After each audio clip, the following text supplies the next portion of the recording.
Hi friends, எல்லோரும் எப்படி இருக்கீங்க? செல்லம்ஸ் கிச்சன் பார்க்குறீங்களா? கொஞ்ச நாளாக ஒரு 9-10 மாதமாக நாங்கள் போஸ்ட் பண்ணலை. கொஞ்சம் ஹெல்த்து சரியில்லை, கொஞ்சம் சுச்சுவேஷன் சரியில்லை, அதனால் போஸ்ட் பண்ண முடியல. இனிமேல் ஒழுங்காக பண்ணலான்னு நினச்சிட்டு இருக்கேன். எல்லோரும் பார்த்து லைக் பண்ணுங்க, ஷேர் பண்ணுங்க, சப்ஸ்கிரைப் பண்ணுங்க.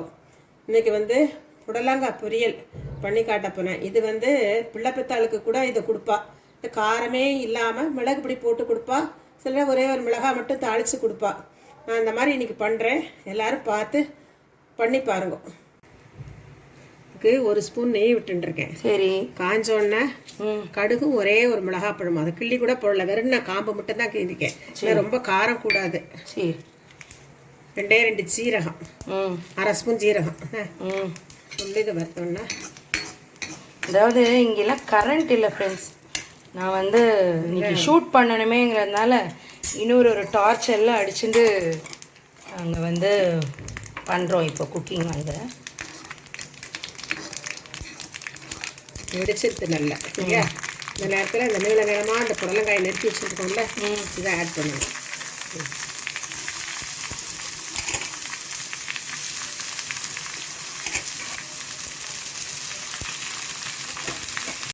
இந்த சமயத்தில் ஒரு 1/2 ஸ்பூன் மஞ்சள் பொடி, கொஞ்சம் அது தேவையான உப்பு ரொம்ப இழுக்காது என்ன. 1 நிமிஷம் வதங்கிடுவாங்க. வெறும் தண்ணி தெளித்து மூடி வச்சு தான் வேகணும்.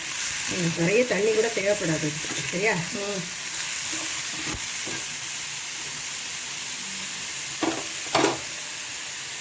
தண்ணி போடும். சரி, மூடி வச்சு வேக வச்சோன்னா கொஞ்சம் வெந்ததுக்கப்புறம் காட்டுறேன். கொஞ்சம் திருப்புறோமா, திருப்பி இன்னும் ஒரு தடவை மடித்து கொடுத்துட்டு திருப்பி கொஞ்சம் வேகட்டும் என்ன. வதங்கிருக்கப்போ இன்னும் கொஞ்சம் வதங்கட்டும். வதங்கினா இதுலேயே சாதத்தில் நெய் விட்டு இதையே பிசைஞ்சு சாப்பிட சொல்லுவா. இல்லைன்னா ரசத்துக்கு இதை தொட்டுக்கலாம். அதாவது குழந்தை பிறந்த வாழ்க்கை காரம் ஆகாது. வேணா மிளகு பொடி போட்டுக்கலாம்.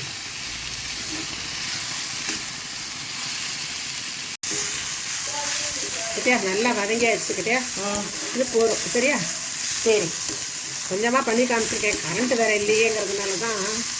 இந்த லைட்டில் உங்களுக்கு ரொம்ப வித்தியாசமாக இருக்கும் நம்ம ரெசிபி இப்போ பார்க்குறதுக்கே. ஆக்சுவலி சாரி உங்கள் எல்லாருக்கும், ரொம்ப நாள் கழித்து போடலான்னு இன்றைக்கி பிளான் பண்ணி எல்லாம் பண்ணிவிட்டு ஸ்டாப் பண்ண வேண்டாமேங்கிறதுனால இன்றைக்கி எப்படியும் பண்ணிடணும். ரொம்ப நாள் கழித்து பிளான் பண்ணியிருக்கோமேன்ட்டு பண்ணிட்டோம். எவ்வளோ தடங்கள் வந்தாலும் பண்ணிட்டோம். ஸோ எல்லோரும் பாருங்கள், நம்ம சேனலை நிறைய பேருக்கு சொல்லுங்கள். சப்ஸ்கிரைப் பண்ண மறந்துடாதீங்க, லைக் பண்ண மறந்துடாதீங்க. செஞ்சு பாருங்கள். செஞ்சு பார்த்துட்டு ரெசிபி எப்படி இருந்ததுன்றதை கமெண்ட் பண்ணுங்கள். தேங்க்யூ.